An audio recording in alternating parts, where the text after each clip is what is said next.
May panibagong kaso na naman nakakaharapin. Ito pong para kina Robin Padilla at Loren Legarda, mga bayani. Ang tinutukoy po natin ay 18 Marites.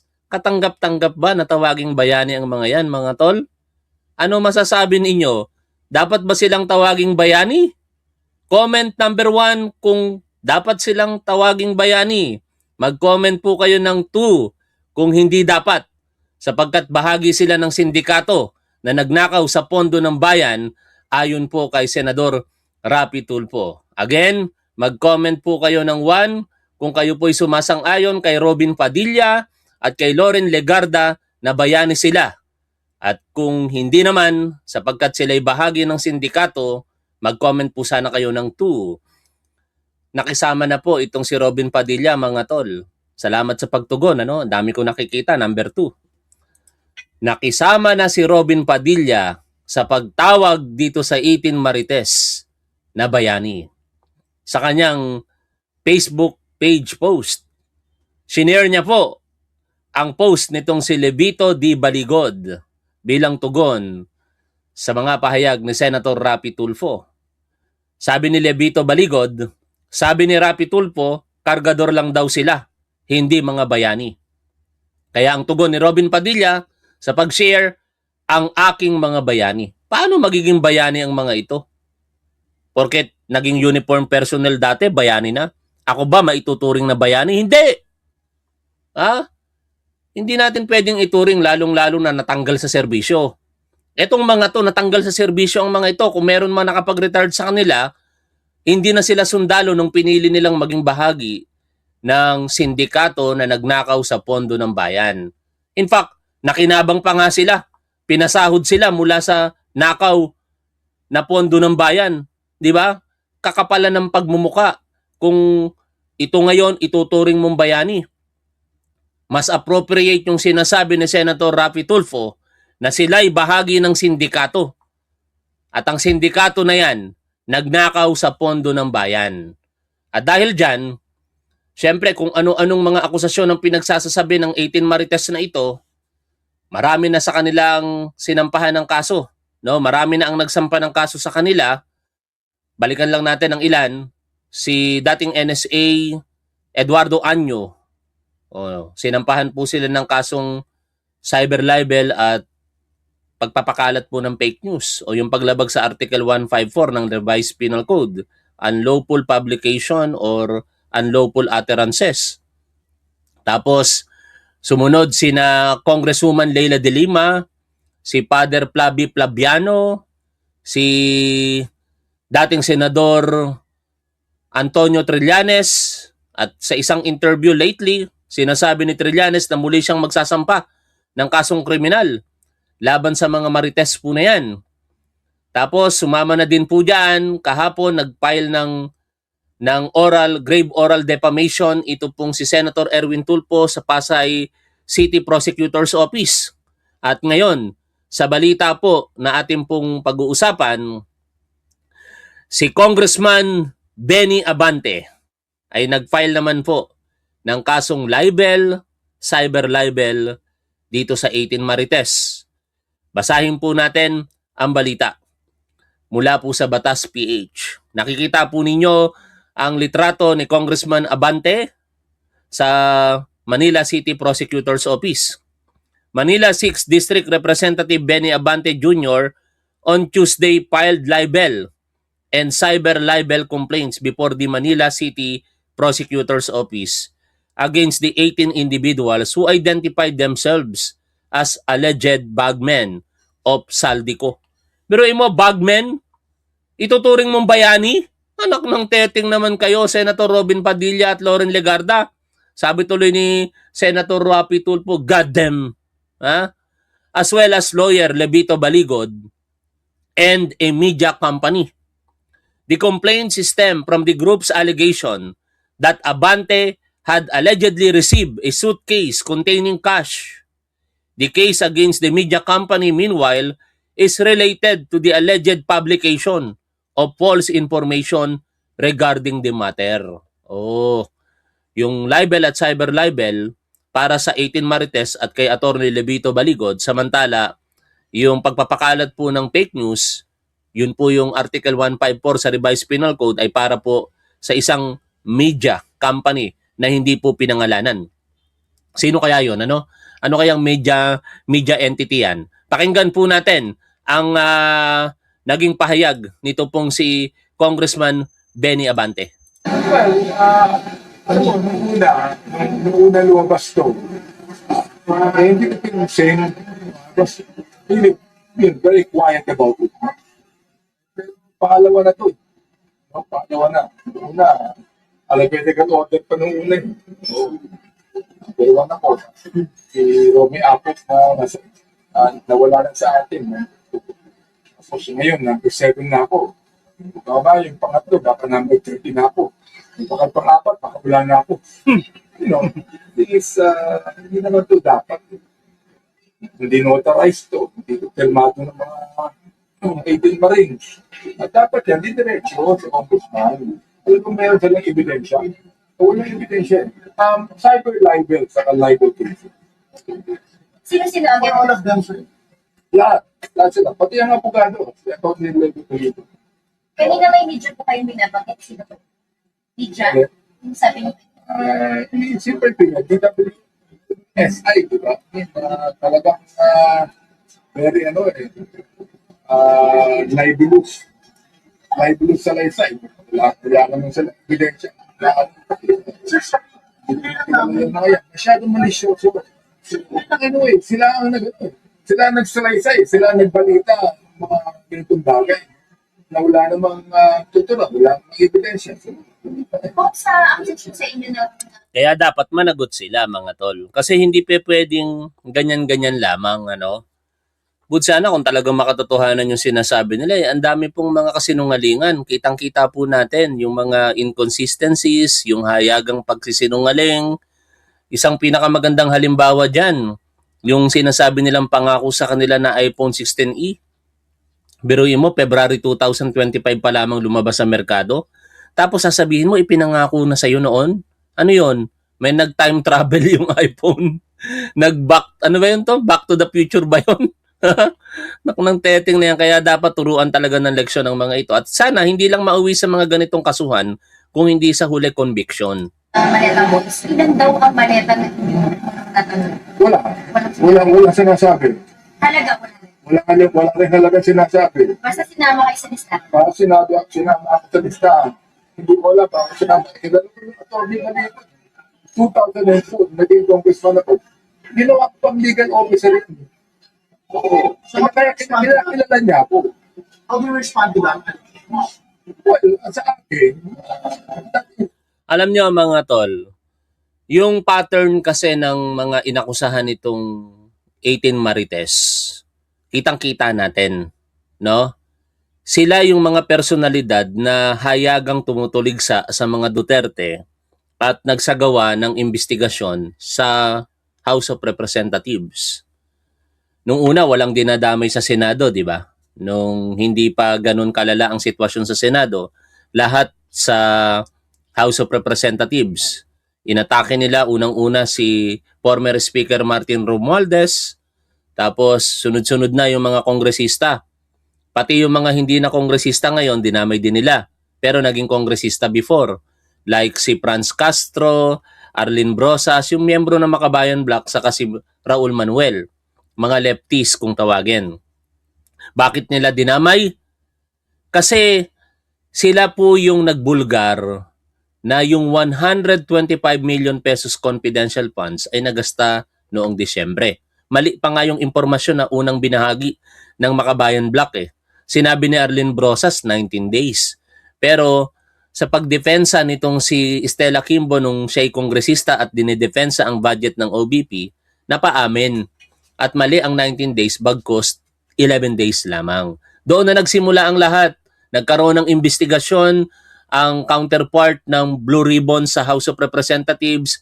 Inimbitahan si Sara Duterte, hindi nagpapakita hanggang sa huli yung mga tauhan niya. Napilitan na rin dumalo, kasama na rin yung mga miyembro ng Quadcom. Yan yung listahan ng mga binanggit ng 18 Marites na ito sa kanilang affidavit. Tapos nung nagkakagulo na, nagkakaroon na ng power struggle sa Senado, nandamay na sila. Dinamay nila si Loren Legarda saka si Mark Villar. Kasi nung mga panahong iyon, kakampi pa ng grupo nila Tito Soto. Tapos lately, kumampi sa kanila, nag-shift na bigla yung momentum. Nilinis na nila ngayon ang pangalan partikular nitong si Loren Legarda na tumawag sa kanila na mga bayani. No, ganyan umikot. Kaya dito makikita natin yung motivation at yung targeted approach nitong 18 Marites na to, partikular dito kay Congressman Benny Abante. Nadamay pa nga pati yung mga hindi na nanunungkulan ngayon, no? Na si dating Senador Antonio Trillanes. Yung pare na hindi naman taong gobyerno. Kasi may kaugnayan pa rin sa mga Duterte dahil may kinalaman si Trillanes kung bakit ngayon nakakulong at nililitis itong si malilitis itong si Rodrigo Duterte sa International Criminal Court, no? To sum it up mga tol, ang motivation na nakikita po natin dito, pagkakalaban ng mga Duterte, nabigyan ka ng maleta. Pagkakampi ka ng mga Duterte, malinis ka. Ganon yung gusto nilang palabasin. Di pa matori. Talagang slanderous siya. Talagang libelous. Walang katotohanan dapat yan. Bakit kinakailangan si Media Unahe? Diba? Bakit Yun. si Media Unahe? Triangle Gusti ba yan? Ganon ang direksyon na tinatahak nitong 18 Marites eh. Laging sa media una. No? Laging pa-presscon. Di ba? Ang unang labas nitong 18 Marites na ito, bispiras ng EDSA. Ang EDSA ay February 24? February 24 ba ang EDSA? February 25. February 24 sila lumabas. Kung mali ako sa petsa, nauna yung paglabas nila bago yung EDSA. Kasi ang nakikita doon, iti-trigger nila yung emotion eh. Yung nararamdaman ng tao, palalabasin na napakakurap ng gobyerno, kaya pag na-trigger, magkakaroon ng EDSA, parang bagong EDSA. Pero hindi sila nagtagumpay kasi hindi sila kapanipaniwala. Ano? Yung press conference pa nila na yon, nakakatawa kasi nataon pa sa pag-aresto kay Norman Mangusin. Naalala nyo na? O tama, February 25. February 24 sila lumabas. Mas naging usapan pa at naging headline yung pagkaka-aresto kay Norman Mangusin. Naalala nyo mga tol? 'Di ba? Mas naging topic pa si Norman Mangusin. Even tayo, tinapik natin si Norman Mangusin kahit kasabay niyang mga 18 Marites na yan. Dahil personally, di ako naniniwala sa mga pasabog nila eh. No? Ngayon, paulit-ulit nilang ginawa yon, pa-interview sa iba't ibang platform, sa social media content creators, sa mainstream media. O, nagpatong-patong tuloy. Kaya, patong-patong tuloy yung kanilang mga kinaharap na kaso na binanggit na po natin kanina. And pinakahuli po dyan, ito pong si Congressman Benny Abante na nagsampa po ng kaso kanina. Sa media, ba't hindi kagad sa korte? Kung anong sa tingin niyo ang nasa likod nito? Ano dahilan? Well, nakita ko naman yung listahan eh. Ako, leader ako ng Quadcom, di ba? Nakita ko, lahat kami nasa Quadcom. Kasama. Anong ibig sabihin niya? Anong ibig sabihin niya? Wala naman dahilan kung bakit. Ano pa rason? So ano po rason sa tingin? Hindi ko alam eh. Sa akin, ang rason, politics. Politics, no? Pagkakalaban ka ng Duterte, yari ka. Nakatanggap ka ng maleta. Tayo nga eh. Kahit hindi tayo politiko, bintang sa atin ng mga Duterte supporters, tumanggap tayo ng maleta eh. 'Di ba? Ganito kasi ang ugali ng mga Duterte supporters. No? Mga walang asal. Katulad po ng mapapanood po ninyo dito. Isingit lang natin. Etong mga Duterte supporter diyan po sa Senado, nagbabarikada. No? Kung hindi man nagbabarikada, nagsasagawa po sila ng araw-araw po na presensya o rally dyan, nagsusumigaw na kunyari laban sa korupsyon, pero yung ipinagtatanggol nila, numero unong korap. Ngayon, nakakaistorbo sila, maraming reklamo, kaya umaksyon na po ang ating kapulisan at pinapaalis sila. No? Pero yun mo, nagtataka lang ako dito sa mga to. Mayayaman ba ang mga tao na ito?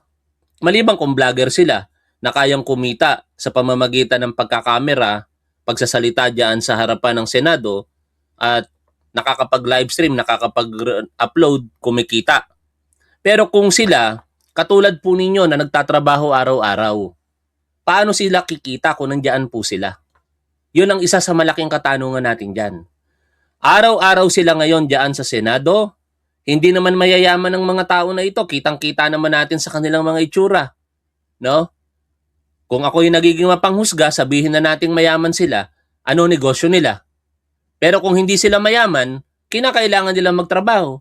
Araw-araw sila nandyan, paano sila makakapagtrabaho? Paano sila kikita? Paano nila mabubuhay ang kanilang pamilya?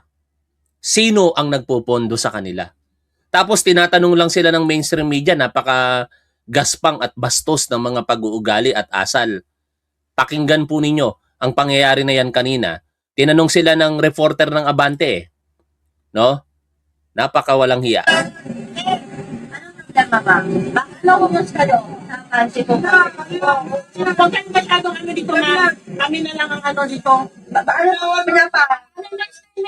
Parang mga adik, no? Sabi nila, adik daw tayo. Pero yung ugali nila rito parang mga adik kasi ang mga adik hyper no? Lalong-lalo na yung mga nakasyabu. Kasi alam niyo mga tol, pharmacologically speaking, ang epekto niyan stimulant, no? Nagtuturo ako ng drug education and vice control nung ako'y nagtuturo pa sa college at review. Pag sinabing pharmacological effect, ano yung epekto nito sa katawan ng tao? Ang methamphetamine hydrochloride na kilala natin sa tawag na shabu ay stimulant. Sa madaling paliwanag, hina-hyper po nito yung central nervous system. Kaya yung mga nakashabu, laging gising, no? Laging mainitin ang ulo, laging parang palaban. Tingnan nyo tong, bagamat wala sa itsura niya kasi malusog siya, Jollibee. Pero yung ugali niya, parang nakashabu. Na ang ini-edit at mali-mali ang mga ginagawa. Ano kayo? News? Abante. Po? Abante po. Abante. Pasensya na kayo ma'am kasi Eto, masingit lang ako. Yeah, siya, posibleng kumikita siya kasi vlogger siya. Hindi ko alam kung sino to. No? Naka-tripod pa siya. Naka-gimbal, rather.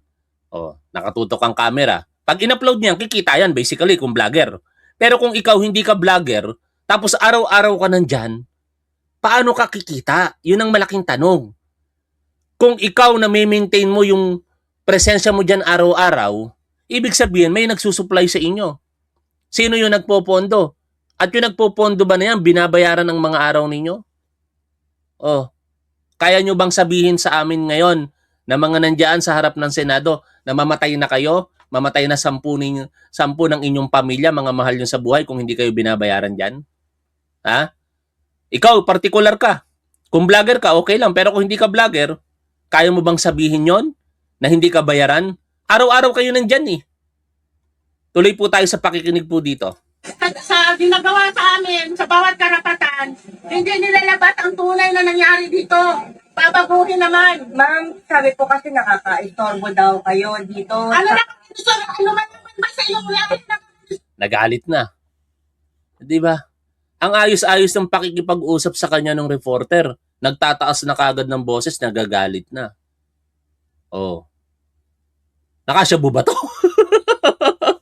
Tayo ngayon na magtatanong mga tol. Kasi lagi nila tayong inaakusahan, addict tayo eh. Oh. Yung ganyang ugali, mga tol, kadalasan ugali ng addict yan. Ha?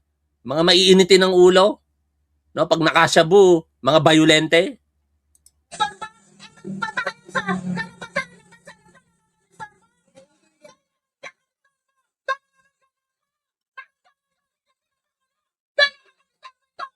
Ano hanggang ngayon hindi pinapakulong? Nakakulong na nga si Jinggoy Estrada. At makukulong na si Rodante Marcoleta soon. Ngayon, kung dapat makulong si na Martin Romualdez, dapat lang. Kung malakas ang ebidensya laban sa kanya, makulong din siya. No, wala tayo dapat dito pinipili. Kahit ang ating Pangulong Bongbong Marcos kung kurap at may ebidensya, dapat makulong. Dapat nagkakaisa nga tayo sa laban sa korupsyon eh. Yun ang problema sa inyo. Tinitingnan nyo lamang yung mga sa tingin ninyo may kasalanan, pero yung mga overwhelming ang ebidensya, katulad ng pinagtatanggol ninyong si Sara Duterte, hindi nyo nakikita, ayaw nyong kondenahin. Hindi pa ba sapat yung mga ebidensyang nakikita natin sa harapan ng publiko laban kay Sara Duterte ngayon? Ha? Hindi pa ba sapat na yung 125 billion pesos confidential funds nagasta lamang sa loob ng 11 araw at hindi maipaliwanag kung paano ito nagasta? Hindi pa ba sapat yung 612.5 million pesos na nagasta at hindi maipaliwanag kung paano ito ginasta sa pamamagitan ng sinasabing confidential funds? Hindi pa ba sapat yung talagang official record ng Anti-Money Laundering Council na sa bank transaction ng mag-asawang Sara at Mans Carpio, nag-reflect ang mahigit sa 4 na bilyong pisong bank transactions, covered at suspicious transactions? At kung simpleng matematika ang gagamitin natin, subtraction and addition, magpo-produce po ito ng naiwan na pera na more or less 2.9 billion pesos. Oh. Kaya ngayon, pinupursu ng mga naghahanap ng pananagutan na matuloy ang impeachment kasi once and for all, doon natin makikita kung talaga bang existing ang mga bangko na yan. Kasi transaction records pa lang pero saan huhugot yung transaction records ng covered at suspicious na yon ng AMLC? Di ba sa mga bank records lang din?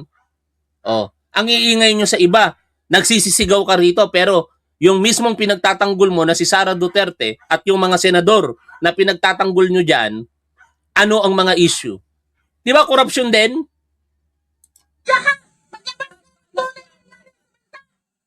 Ha? Huwag ka magalit. Hindi, Hindi na naman matulog. Grabe. lahat po pino-cover natin. Pero ano po, bakit po ayaw niyo pa rin siya?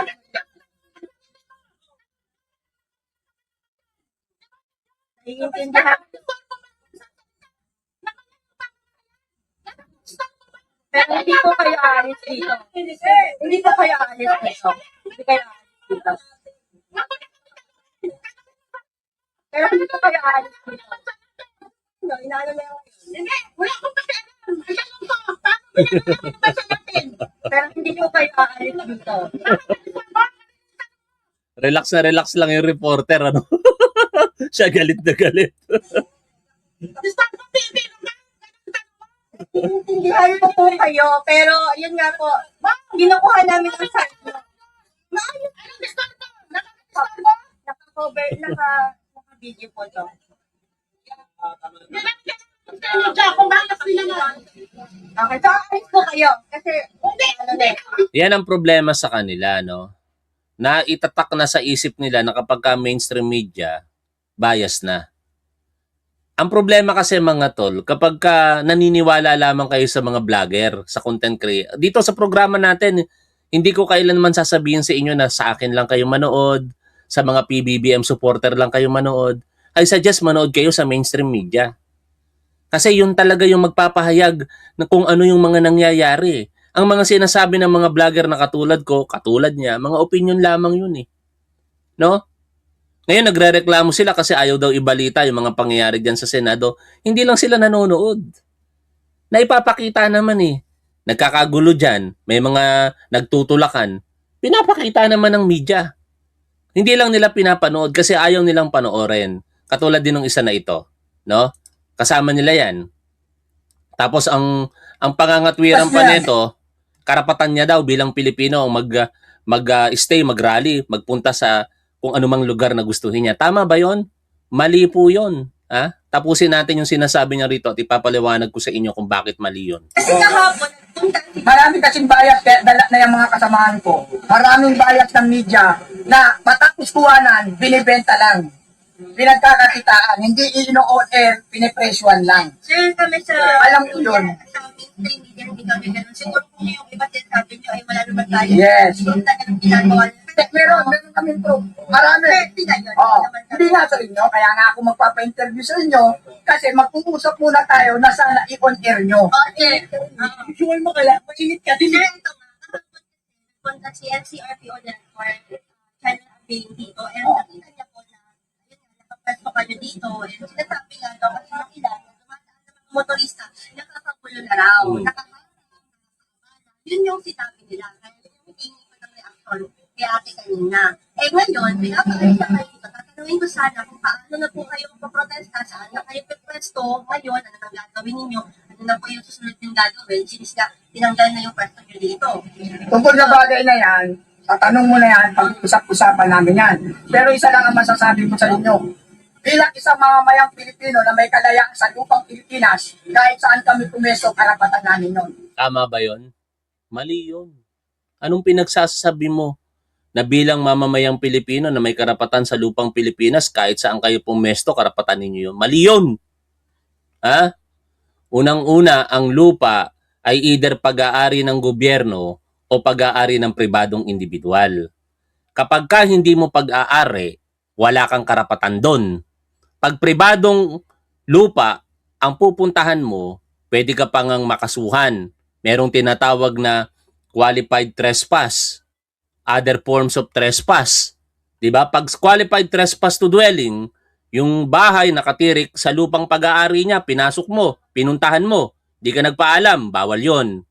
Kapag ka pag-aaring pribado at may bakod, may malinaw na no trespassing, pinuntahan mo, naglagi ka doon, other forms of trespass 'yon, bawal 'yon.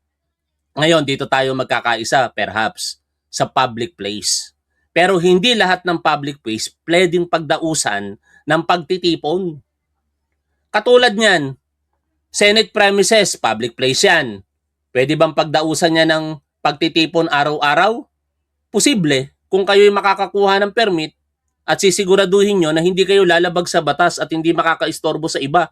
Pero ano ang ginawa ninyo? Malamang wala na nga kayong permit dyan. Pangalawa, ang dami nang nagre-reklamo, perwisyo na kayo dyan. Kaya wag mong sabihin karapatan nyo yan. Anak ng teteng na yung katwiran nitong mga Duterte supporters. Anyway, punta po tayo sa Senado, no? Itong si Alan Peter Cayetano, imbis na intindihin ang ating mga kababayang Pilipino sa Mindanao na tinamaan po ng napakalakas na lindol, ayon po sa latest post ni Ramon Tulfo, hindi pala 7.8 magnitude lamang ang lakas, kung hindi 8.3, no? Yan po ay post ni Ramon Tulfo. Basahin nga natin para hindi tayo ma-fake news dito. No? Ay, sorry. Ramon Tulfo. Sabi ni Ramon Tulfo dito sa kanyang latest post, ang lindol na yumanig sa Davao, Occidental at General Santos City at mga karatig na lugar ay magnitude 8.3 pala. Ang unang naiulat ay magnitude 7.8. Sa ganoong kalakas ng yugyog ay maswerte tayo na 39 lang ang naiulat na namatay at hindi libo-libo. Mapalad pa. Pero nakalulungkot pa rin yan kasi 39 na ang namatay sa lindol na yan. Napakalakas. No? Kaya babalik tayo sa Senado.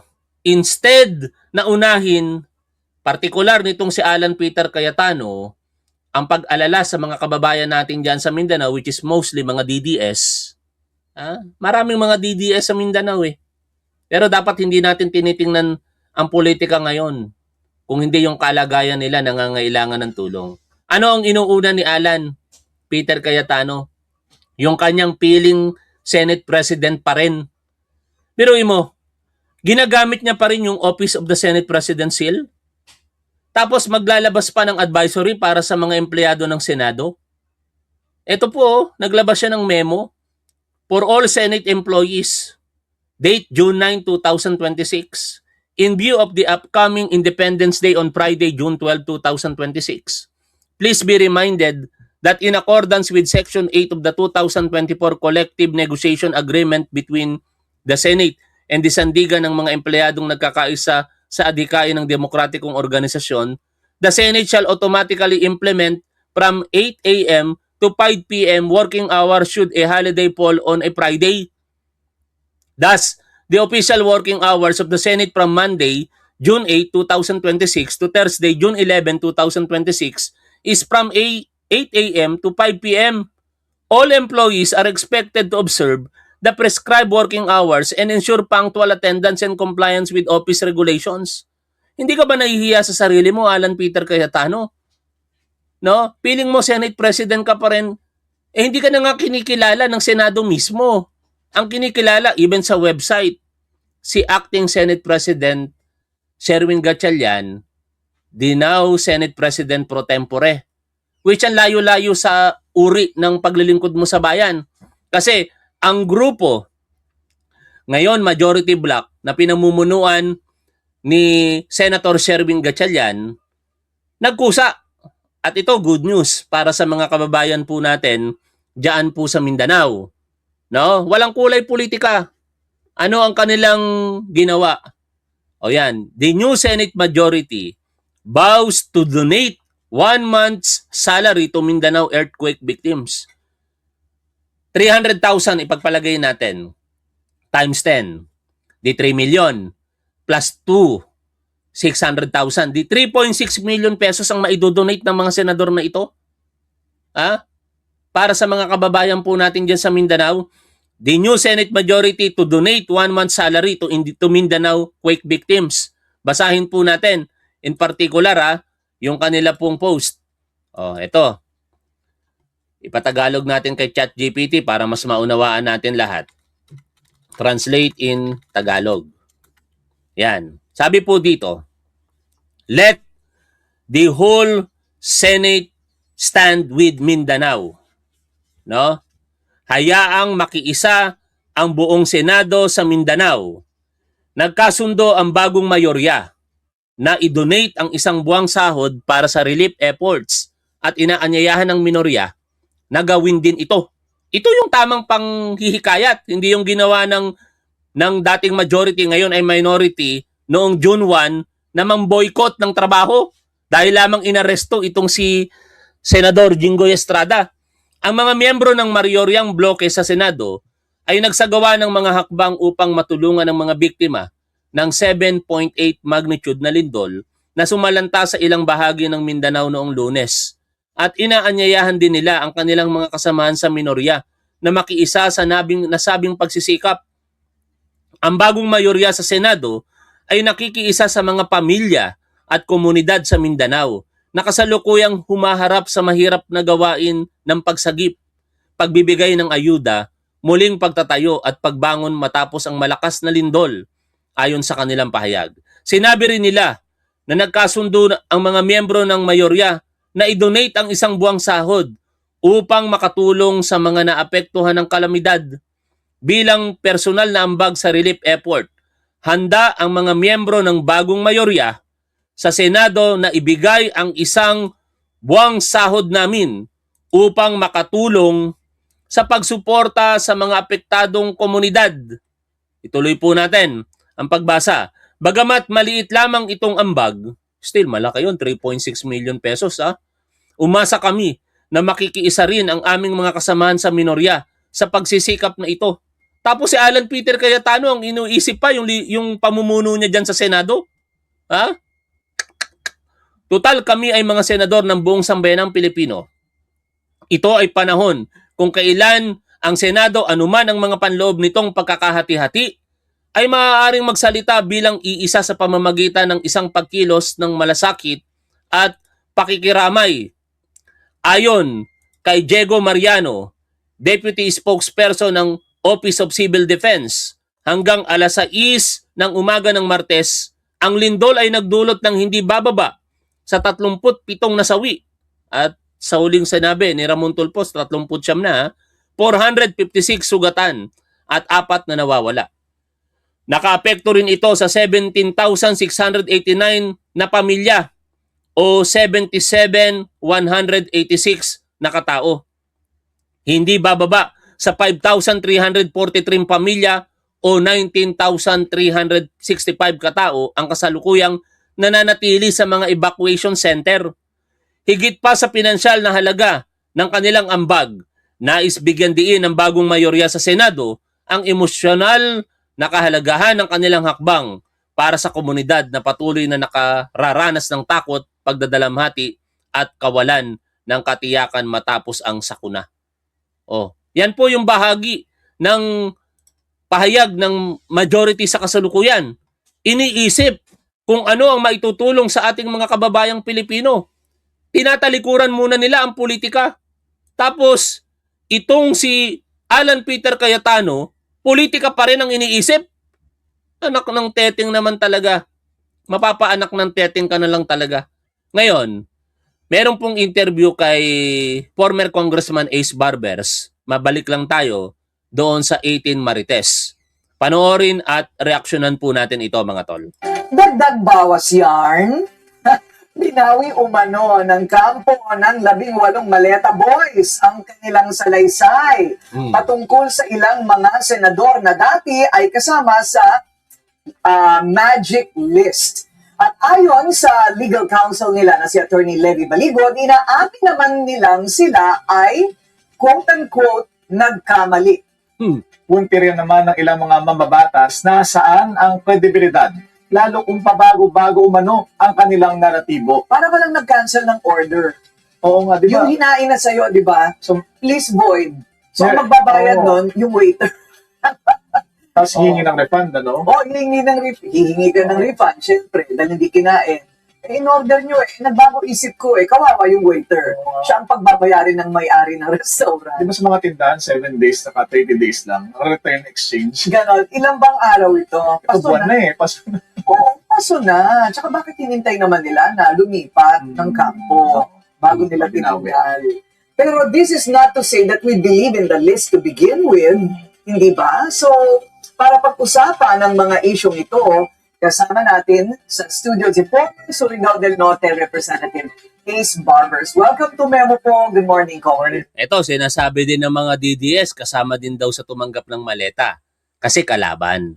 Ganun sila eh. Pagkakalaban sa politika, tumanggap ng maleta. Kahit kayo. Di ba mga tol? Kayong mga manonood na lamang hindi kayo kilala. Pero nagko-comment kayo from time to time. Sa Facebook o kaya dito sa YouTube. Pagka may mga DDS dyan na darating, sasabihan kayo, di ba? Binayaran kayo ng maleta. Ano ka teteng naman na yan? Tapos wala naman sila mailatag na ebidensya.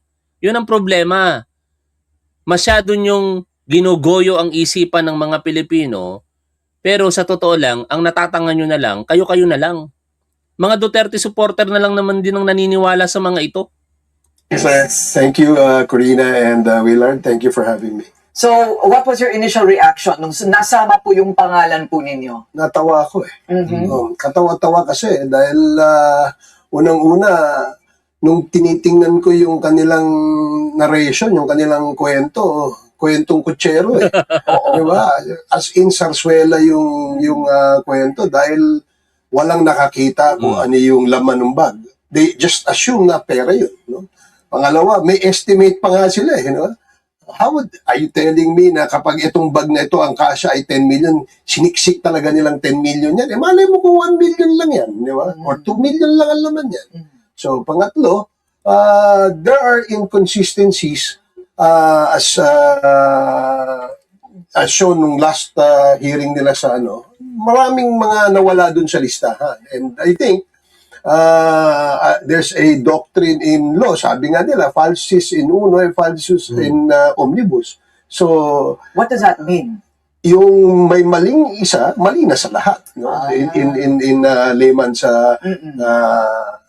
kasi why would a statement be credible kung merong portions na mali? Diba? So, exactly, that's what the doctrine says. So, ako, natawa ako. To a point na sabi ko nga, ito parang klarong paninirang puri. Ayun, okay. Pero, so tama ba yun, Willard? Hindi sila nagsabi kung magkano.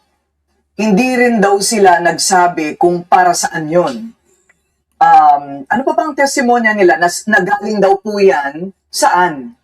Sabi, sa base sa kanilang affidavit, ito daw ay galing kay Mr. Saldico. And they assumed also that dahil galing kay Mr. Saldico at na-involve si Saldico sa usapin ng flood control, ito ay galing sa flood control money. So maraming naibunga yung kwentong yun na kung saan nagdikit-dikit na. Meron po bang mga litrato, may video, may mga witnesses? Well, yeah, meron silang pinakitang mga litrato, no. Nakakatawa nga kasi yung huli nilang pinakita dun sa hearing nila, ay yung press con nila They showed a picture of Senator Lacson and Senator Soto na nakasakay sa isang private plane at may kargang mga tao, at ang sinasabi nila ito daw kasama doon sa ebidensya ang kanilang ipapakita na talagang merong kinarga sa private plane. At napakalaking kasinungalingan noon, mga tol. Sapagkat yung sinasabi na yan ng 18 Marites ay nangyari March 2022, no? Hahanapin ko yung picture na yon ni Senator Ping Lacson and Tito Soto. Naka-upload po yon sa kanyang Facebook page. At malinaw po doon sa timeline sa Facebook na yon ay nangyari unang-una pa before pa doon sa alegasyon nila, no, ng pagdadala ng mga maleta. Kumbaga, ang ginagawa nitong 18 Marites na ito sa pangunguna nitong si Levito Baligod, nagkukwento sila, sinasamahan nila ng mga ebidensya, pero mga peke. Yung iPhone 16e, yung pagtanggap daw po ng pera nito pong si Tito Soto, at ipinaabot daw po ito sa kanyang executive assistant, pero it turns out na yung executive assistant passed away 2015 pa. Napakasinungaling talaga.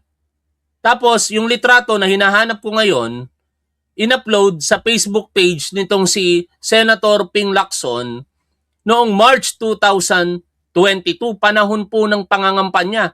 At sa unang tingin pa nga lang, mga tol, kaduda-duda na eh. Bakit?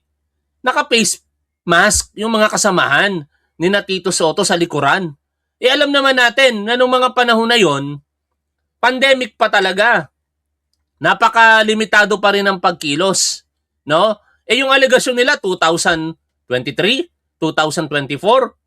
Paanong in the first place din tatanggap ng mga maleta itong si Tito Soto at si Ping Lacson nang hindi pa rin sila mga senador? Ano yun? Advance payment? Kakaiba, di ba?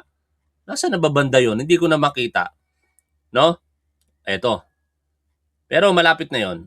Pinupull ko lang pababa yung ating mga senior. Pakinggan natin muna para tuloy-tuloy tayo dito. So I guess yung pagtatahi ng script, no, sa aking palagay,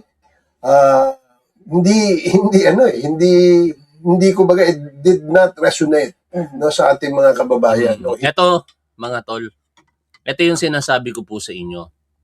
Kung gaano kasinungaling yung mga yan. Biruin mo, gagamitin nila yung ebidensya na ito, o yung litrato na ito bilang ebidensya daw. Ang linaw po dito sa post na ito ni Senator Ping Lacson. March 3, 2022. Naka-face mask nga sila Pandemic. Kumakandidato sila noon sa pagkapangulo, si Ping Lacson, at pagka-vice presidente, si Tito Soto. Sana si Tito Soto na lang ang nanalo no? Kung si Tito Soto kinampihan ng mga loyalista at PBBM supporters, hindi mananalo si Inday Sara no? Sigurado yon. Kasi ako naniniwala kung mas marami tayo kaysa sa mga DDS. Kung ang total vote na nakuha nitong si Sara ay 32 million, baka mga DDS dyan, mga nasa 13-14 million lang Tapos kulang-kulang 20 million tayong mga PBBM supporter at mga loyalista. Ito, sasabihin nila, ebidensya daw ito. Dito daw sinakay. Ano ko nang teting talaga? Napakasinungaling nitong 18 Marites na ito. Hindi ito pinaniwalaan ng marami nating kababayan. Pero yung picture na yun ni Senator Lacson and Senator Soto, di ba, kung galing sa campaign, activity nila. When they showed that, sinabi, iba yung kwento nila Pero pinatunayan ni Senator Lacson and Senator Soto that picture that they showed, picture yun ng kanilang kampanya. In fact, naka-uniforme pa sila nung kanilang slogan So, I guess, yun na nga, isa pang inconsistency yun. So, kumbaga parang it's a really bad script. It's a really bad production. Dahil sa maraming... yung tinutukoy na tao na matagal na palang patay. Yun. Yung EA. Oo. SP Soto naman. Ni SP Soto. And also that he had flood control projects within certain years na hindi naman siya senador noon. Hindi po ba? Meron po bang mga tinukoy na flood Ay, control project sa inyong kinasasakupan? Sa akin, wala eh. Wala silang sinasabi. Wala. Basta sinabi lang, recipient daw ako ng maleta. No? And I would probably presume na yung sinasabi nilang maletang pinamigay nila, yun na nga eh, yung galing kay Congressman Saldico. Na tainted with flood control issue. May naaalala ka ba doon sa monologue na video ni Ginoong Saldico mula sa kung saang lugar sa Europa na binabanggit niya na nagbigay siya ng mali-maletang mga salapi sa mga congressman? May mga payoffs even in even Malacanang, di ba? Binanggit Di ba niya. Or the former House Speaker. Okay. Pero on sa atin, ebidensya. Yun ang pinaka-importante. Wala raw pong ebidensya na nag-uugnay na nakatanggap umano si Senadora Legarda, kaya tinanggal po nila. Pero ang tanong, saan ba kayo may ebidensya? No? Kumbaga parang hindi naman nila sinabi kung ano yung ebidensya. Ano ang latest na pahayag ng Malacanang diyan sa 18 Marites? Katatapos lamang ng press conference ni Yuse Claire Castro at pakinggan natin mga tol. Ma'am, yesterday na-point out po yung inconsistencies sa testimonies ng 18 former bodyguards of former Congressman Zaldico.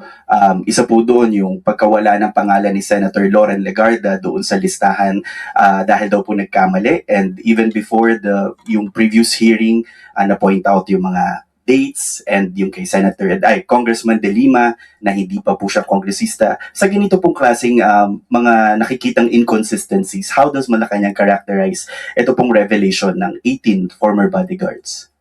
Basura. Basura. Total, sabi naman nila, sila ay naghahakot ng basura. Mga basurero pala kayo. Marangal na trabaho ang basurero pero pinapasama nitong mga 18 Marites na ito. Kaya dapat wag silang tawag. Kung ako lang ang masusunod mga tol, wag tawaging 18 kargador ito Kasi marangal din naman ang trabaho ng mga kargador. Ang daming mga kargador sa palengke. Ako once naging kargador din ako dati. Marangal na trabaho yan. Ang basurero, marangal din na trabaho. Ang pagiging Marites, walang karangalan. Kaya dapat Marites ang binabansag sa mga ito Kaso lang, 18 kargador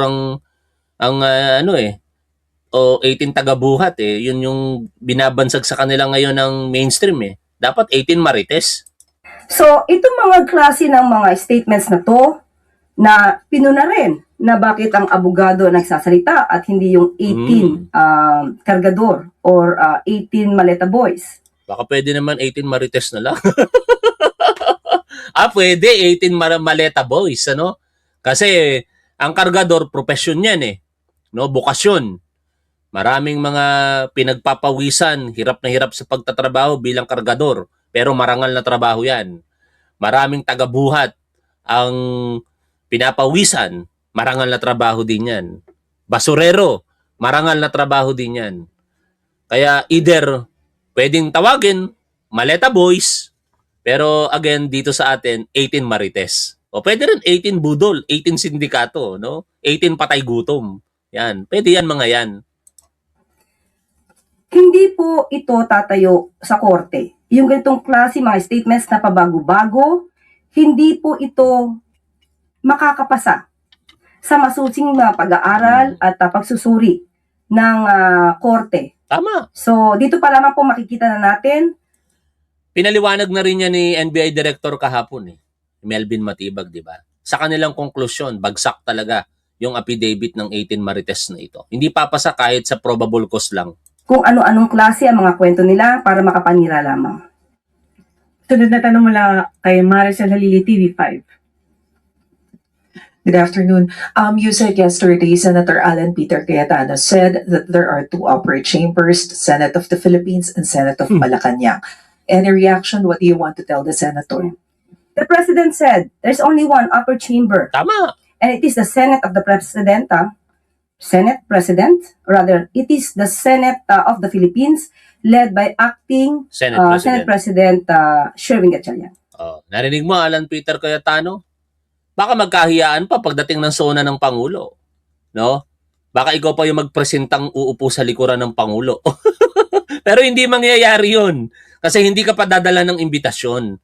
sigurado ang padadala ng imbitasyon dahil ang kinikilala ng Malacanang ang acting Senate President. Na-imagine nyo na ngayon mga tol. Baka hindi nga dumalo sa SONA itong si Alan Peter Cayetano, sa kahihiyan na abutin nito pag nagkataon. Pero malayo pa yon. Ang iniisip natin ngayon yung impeachment trial na paparating. Pinagpipilitan nitong si Alan Peter Cayetano na siya ang magpe-preside. Naninindigan naman si acting Senate President Sherwin Gatchalian na siya ang magpe-preside. Pero nakanino ba ang beat? Siyempre, na kay Gatchalian. Sabi nga ni dating Senador Trillanes, kapag ka pinagpilitan itong si Cayetano na siya ang mag-preside, lalabas na unruly siya. No? At pwede siyang ipa-aresto, ipakaladkad palabas sa Sergeant at Arms. Sana wag na mangyari yung ganun. No? Kasi wala ka na talagang kapangyarihan, Alan Peter Cayetano. Ganun lang kasimple yun. And since mukhang nagmamatigas po talaga si Senator Cayetano, na siya pa rin yung Senate President, how do you see an end to this Senate gridlock? I understand the President mentioned before that he's studying legal options to put a remedy to this issue, but from the point of view of Malacanang, how will you put an end to this gridlock? Unang-una po, may separation of powers. Ang ehekutibo at ang legislative. Maganda, opo, na magkaroon ng suggestion na pumagitna ang Pangulo. Pero katulad na sinabi natin kahapon, sa katulad po ni Senator Alan Cayetano na nagpipilit na kilalanin pa siya bilang Senate President. Katulad na nung nangyari nung nakaraan sa House of Representatives na ayaw niyang bumitaw sa pagiging Speaker of the House. Kahit na merong term sharing agreement. Gustuhin man po ng Pangulo. Pero kung ang isang tao ay magmamatigas, sagot na po niya to sa publiko. Sagot na po niya ito sa taong bayan. Dahil dito sa gulong to, marami po nabibinbin na bills, marami nabibinbin na resolutions, marami po nabibinbin na trabaho sa Senado. Hindi mo ba naiisip yun, Alan Peter Cayetano? Imbis na nakakapagtrabaho kayo dyan sa Senado, inuuna mo pa yung interest mo, yung posisyon mo na pinaniniwala ang meron ka pa. Balik tayo kay former Congressman Ace Barbers. Against Ace Barbers. Ano yung ebidensya against all those personalities? Kaya nagsampa na si Kong Ace ng kaso. Ano po? Yeah, I think nung April pa, the first time they came out, lumabas sila sa Club Filipino, ako yung nag-file na, nag-haing kaagad ako ng hanggang ngayon nasa prosecutor's office pa rin. Sir, judging by the list of those alleged recipients, parang ang common denominator dito po rin na mga naging active sa mga hearings, investigating alleged wrongdoings during the time of former President Duterte. Kung judging by that, sir, sino ho sa tingin ninyo talaga ang nasa likod nitong production na to? Yung director, ika nga. No? Well, obviously, ito sa akin palagay, ito ay isang politically motivated script. No?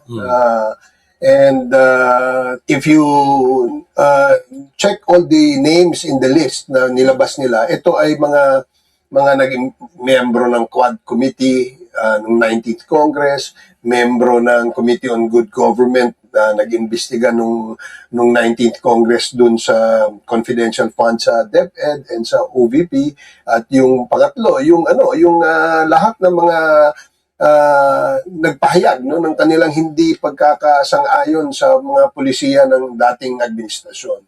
So I guess if you sum it all up, baka isa o dalawa lang dyan ang hindi talaga yung sumalungat dun sa pulisiya ng dating administrasyon.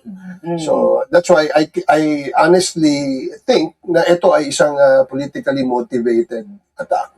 In fact, I was... Hindi sinagot ni Congressman Ace Barbers yung tanong. Masyado siyang nag-iingat Baka makasuhan ba? Pero tayo sasagot in reference kay dating Senador Antonio Trillanes. No? Tak-u. Gamit tayo ng utak. Ang sabi ni dating Senador Antonio Trillanes, ang nasa likod ng 18 Marites ay Duterte Camp. Yan. Direkta na natin sabihin, Duterte Camp. May magkakaso ba sa atin? Subukan natin. Pero pretty sure ako, walang makakapagkaso sa binanggit ko. Unang-una, reference yan kay dating Senador Antonio Trillanes, Pangalawa, hindi natin ine-specify kung sino sa mga Duterte camp. Yun lang yun. Masyadong maingat itong si Congressman Ace Barbers eh. Kayo mga tol, matanong ko kayo, naniniwala ba kayo na ang nasa likod ng 18 Marites na ito at ang mga tangka na panggugulo at panggugulo na nga dito sa ating gobyerno ay Duterte camp? Mag-comment po kayo ng 1 kung kayo po ay naniniwala na Duterte camp ang nasa likod ng mga yan. Kung kayo po ay hindi naniniwala, comment 2. Maraming salamat. Lagi nating tandaan kung ano ang tama at dapat, doon tayo. Keep safe. See you always. Bye for now, mga tol.